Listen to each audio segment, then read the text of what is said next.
नमस्कार। माली समाचार हिंदी में आपका स्वागत है। मैं दिनेश माली। 20 दिन हो गए, संसद नहीं आए। अमित शाह पर राहुल गांधी हमलावर। गृह मंत्री के इस्तीफे पर क्यों अड़े कांग्रेस सांसद।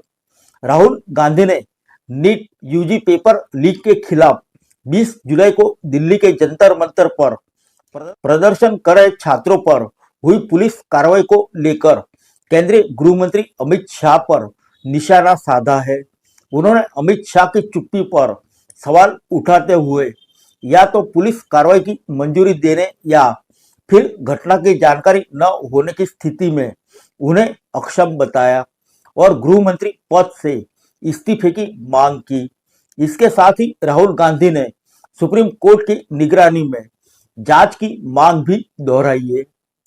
एक्स पर एक पोस्ट में राहुल गांधी ने लिखा, छात्रों पर प्लेनेट गन, कील लगी लाठियां और फिर आंसू गैस के गोले दागे गए, जबकि शांतिपूर्वक अपने भविष्य को लेकर सवाल पूछ रहे थे।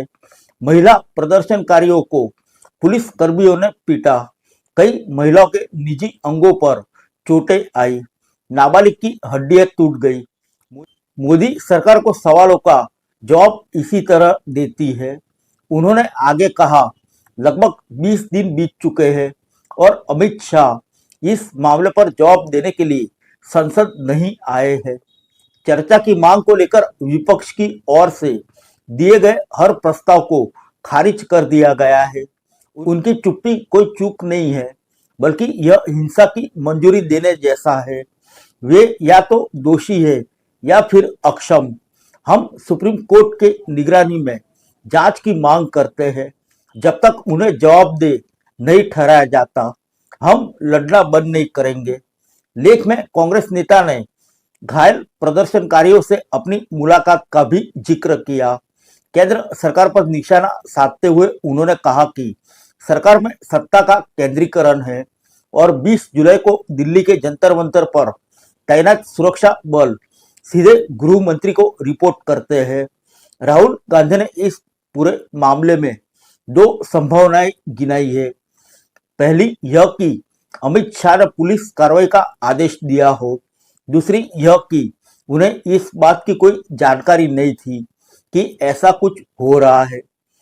राहुल गांधी ने लिखा, नरेंद्र मोदी सरकार अपने केंद्रीकृत नियंत्रण पर गर्व करती है।